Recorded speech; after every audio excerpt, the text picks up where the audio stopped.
Hello dear viewers, আসসালামু আলাইকুম। আপনার নাম জানতে পারি? আমি আবির মাহমুদ আছি আপনাদের সাথে এবং আপনারা আছেন অনলাইন স্কুলে। আশা করছি আল্লাহর অশেষ রহমতে আপনারা সবাই অনেক ভালো আছেন।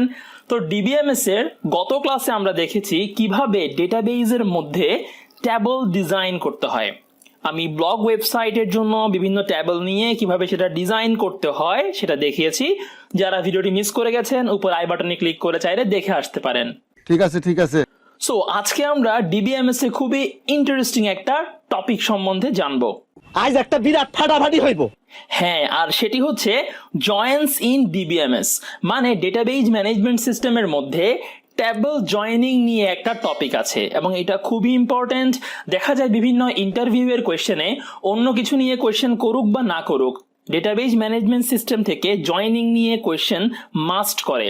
কুয়েরি লিখতে বলে, বিভিন্ন সিনারিও দিয়ে বলে যেখানে কি ধরনের জয়েনিং হবে, কিভাবে করতে হবে। সো আমরা একে একে সবগুলো সলভ করব। তো চলুন কথা না বাড়িয়ে শুরু করা যাক। এটা একটা এমপ্লয়ি ট্যাবল যেখানে তিনটা ফিল্ড আছে, এমপ্লয়ি আইডি, নেম এবং এইজ। দেন এটা একটা ট্যাবল ডিপার্টমেন্ট ট্যাবল যেখানে আছে ডিআইডি মানে ডিপার্টমেন্ট আইডি, ডি নেম মানে ডিপার্টমেন্ট নেম এবং ইআইডি। তো এই দুইটা ট্যাবলের মধ্যে এমপ্লয়ি ট্যাবলে ইআইডি হচ্ছে প্রাইমারি কি এবং ডিপার্টমেন্ট ট্যাবলে ডিআইডি হচ্ছে প্রাইমারি কি। এইটা আমরা জানতাম। আমরা জানি একটা ট্যাবলে অবশ্যই একটা প্রাইমারি কি থাকে। এখন দেখুন, এই এমপ্লয়ি ট্যাবল থেকে যদি আমাদের কোনো ডেটা ফ্যাচ করতে বলে, ধরুন এমপ্লয়ির নাম জানতে বলে কিংবা এমপ্লয়ির এইজ বের করতে বলে, সেগুলো আমরা এমপ্লয়ি ট্যাবল থেকে সহজেই বের করতে পারবো। তাই? জি। টোটাল এমপ্লয়ির ইনফরমেশন গুলো এই ট্যাবলে আছে। আর যদি বলা হয় কোনো ডিপার্টমেন্টের নাম কি, হ্যাঁ, তাহলে আমরা সহজেই ডিপার্টমেন্ট ট্যাবল থেকে সেটা বের করতে পারবো। এতটুকু বোঝা গেল। ফর এক্সাম্পল, ধরুন যদি এভাবে বলা হয় ফাইন্ড দ্য এমপ্লয়ি নেম, তাহলে এমপ্লয়ি নেমটা কোন ট্যাবলে আছে? এমপ্লয়ি ট্যাবলে আছে। তাহলে আমরা খুব সহজেই একটা এসকিউএল কোয়েরি ইউজ করে বা সিকিউএল কোয়েরি ইউজ করে এমপ্লয়ি নেমটা বের করে ফেলতে পারবো। তো আমি সিকিউএল কোয়েরি নিয়ে কোনো টিউটোরিয়াল এখনো বানাইনি, আমরা জয়েনিং গুলো দেখবো, এরপরে আমরা অন্য আরো কিছু টপিক দেখবো, দেন সিকিউএল কোয়েরিতে আমরা চলে যাব। আমি জাস্ট একটু করে এখানে বোঝানোর জন্য লিখছি, লিখতে হচ্ছে, কিছু করার নেই। আশা করি আপনারা বুঝতে পারবেন। আচ্ছা ঠিক আছে, যা ইচ্ছা হয় করো। ধরুন এমপ্লয়ি ট্যাবলে আমার নেম দরকার, সো আমি লিখলাম সিলেক্ট নেম মানে ফিল্ডের নাম ফ্রম এমপ্লয়ি, এটা হচ্ছে আমার ট্যাবলের নাম। তো সহজেই আমি দেখুন এখান থেকে নেমগুলো পেয়ে যাব, যা যা নেম আছে সব আমি বের করে ফেলতে পারবো, এটাতে কোনো সমস্যা নাই। যদি আরেকটা কোয়েরি এরকম থাকে find the employee age where name is Abir, মানে এমপ্লয়ি ট্যাবলে যার নাম আবির তার বয়স বের করতে বলা হচ্ছে, সেটাও আমরা সহজে বের করে ফেলতে পারবো। সিলেক্ট এইজ যেটা বের করতে বলা হবে সেটা আমরা সিলেক্ট দিয়ে লিখি। So select age from employee where name is equal to Abir. তাহলে আমরা name is equal to Abir দিয়ে একটা কন্ডিশন দিচ্ছি যে যার নাম আবির তার বয়সটা কত। সো আমরা এখানে পেয়ে যাচ্ছি এইজ 27, কারণ আবির নাম এখানে একজনই আছে। সো আবিরের যে বয়সটা সেটা আমরা পেয়ে যাব। একইভাবে আমরা চাইলে ডিপার্টমেন্ট ট্যাবল থেকেও কোনো ডাটা ফ্যাচ করতে পারি। ধরুন এখন যদি বলা হয় যে ডিপার্টমেন্টের নাম বলতে যার আইডি 1, মানে যে ডিপার্টমেন্টের আইডি 1 তার নাম বের করতে বলা হচ্ছে, সহজেই আমরা পারবো সেটা সিলেক্ট ডি নেম মানে department name from department table where D ID is equal to 1। 1 number department ID এর নাম কি? HR ডিপার্টমেন্ট, এটাও আমরা পেয়ে যাব। এরপর ধরুন বলা হলো ডিপার্টমেন্টের নাম বের করো যার এমপ্লয়ি আইডি 2, মানে যার এমপ্লয়ি আইডি 2 সে কোন ডিপার্টমেন্টে কাজ করে, এটাও খুব সহজে বের করা যাবে। কারণ খেয়াল করে দেখুন ডিপার্টমেন্ট ট্যাবলে একটা ইআইডি আছে, এই ইআইডিটা হচ্ছে বেসিক্যালি ফরেন কি, এবং ফরেন কি এর কাজ কি?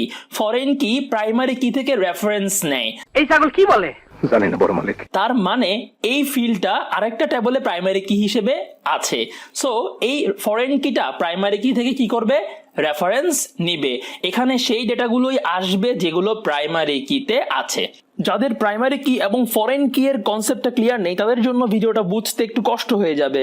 তাহলে বল আমাকে কি করতে হবে? কি কি কি? যারা প্রাইমারি কি ফরেন কি গুলো বুঝতে পারছেন না তারা প্লিজ একটু প্রাইমারি কি ফরেন কির ভিডিওগুলো দেখে আসেন, কারণ জয়েনিংটা একটু অ্যাডভান্স লেভেলের প্রবলেম। সো যদি আপনি প্রাইমারি কি ফরেন কি না জানেন জয়েনিংটা বুঝতে একটু কষ্ট হয়ে যাবে।